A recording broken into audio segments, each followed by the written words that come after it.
My pacifistic girlfriend beat the stuffing out of the man who broke into her house, leaving him seriously injured, and now I can never look at her in the same way again.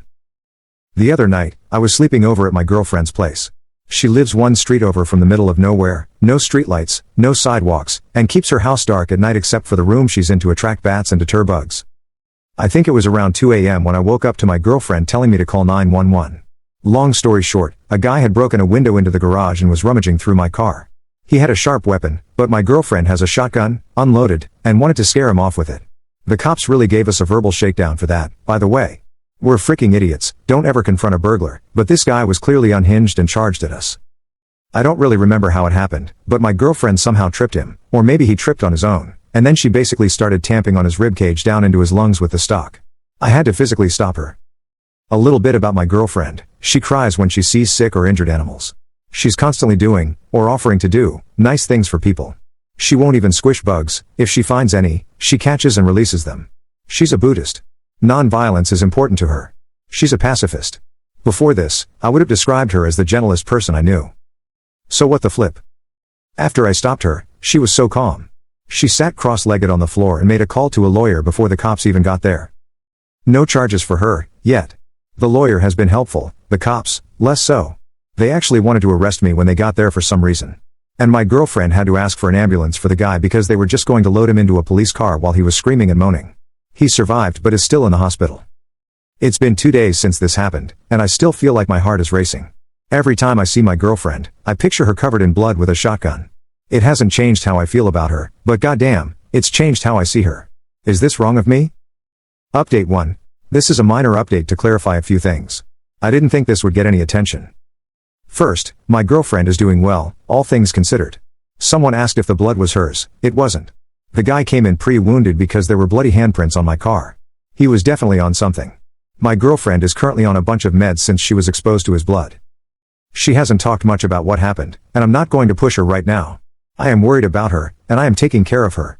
I've been staying with her since this happened, and feeding her. Someone suggested baking a cake. I'm a professional chef. Also, apparently, an idiot. After this, I'm going to the store. A lot of people seem to think my view of her has changed for the worse. That is deeply untrue. Rereading my post, I realize I made it sound that way, so that's my fault. It's still fresh in my mind, and I'm processing things on the go. I was just struggling to reconcile this new side of her with who I thought she was before. But I realize now that she hasn't changed. I just learned more about her. And what I learned is that she's a certified badass, to quote many of you in the comments. Also, a lot of people are calling me out for not helping more. Don't get me wrong, I do feel guilty that I didn't do much other than call 911 in the moment. I don't want to make excuses because I was absolutely scared crapless, but my girlfriend didn't really give me a chance to help. This all happened very quickly. By the time she woke me up, she was already armed and out of bed. I'm deaf in one ear and a heavy sleeper anyway, so I'm just glad she woke me up at all. I'm not sure why the shotgun wasn't loaded. She only told me afterward. I was expecting her to shoot him, not beat him half to hell. The cops, I won't get into it, but my girlfriend has had issues with the local police before. She lives in a town that barely qualifies for its own police department, and the one they do have has nothing to do 99% of the time. They seemed like they were in a rush to finish with us the whole time they were there. I think they were probably pissed off that they got called out on the 4th of July for something that actually required paperwork. Thank you to everyone in the comments. I've read every single one so far. There's a lot of good advice, and a fair amount of well-deserved criticism, which I'm open to. How else do you improve? Update 2. I don't know if anyone remembers me, but a while ago, my girlfriend and I had a home invasion incident that culminated in her beating the crap out of the intruder. I'm tired of saying my girlfriend, so I'm going to call her Diana. It turns out the guy was an addict from the next town over. He was in his 60s and had an extensive history of jail time and stays in mental hospitals. Unfortunately, about 2 months after my post, he passed away. We didn't know anything about why until we got a chance to talk to his sister, who insisted she didn't blame Diana and that the doctors had even said he probably didn't have much longer anyway.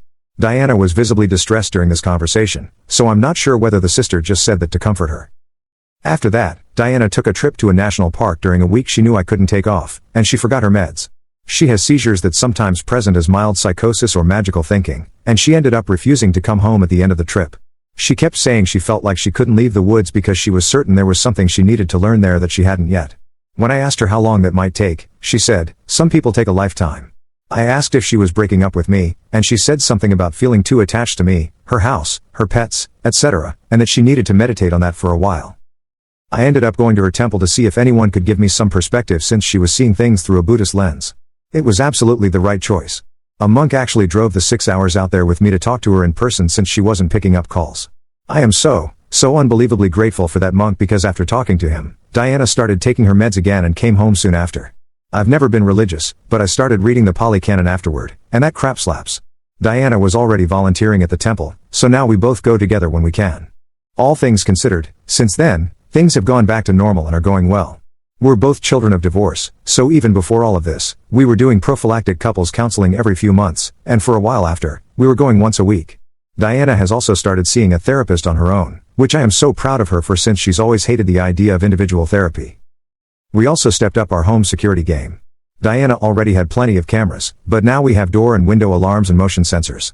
I also convinced her to get another dog, so now we have a 75-pound puppy. I know a lot of people were rooting for us to get married, but that's not going to happen. Legal marriage isn't something that interests us and never has. But we did buy each other rings, and it's been a great comfort to have something physical to remind me of her on my person all the time. We're also considering having a small commitment ceremony next fall. Thanks again for all the feedback on my previous post. I got a lot of great advice and some solid criticism. I showed it to Diana, and she got a kick out of the comments. We even had a little mutual cry over how kind so many of you were. I asked if she was okay with me posting this update, and she just clucked at me and told me to do whatever I want online as long as I'm being nice and anonymous, lol. So, hope this qualifies. Relevant comment. It sounds like she has survivor's guilt. She should consider working with a therapist familiar with this issue. Response. I don't think it's survivor's guilt, more like just standard, garden variety guilt.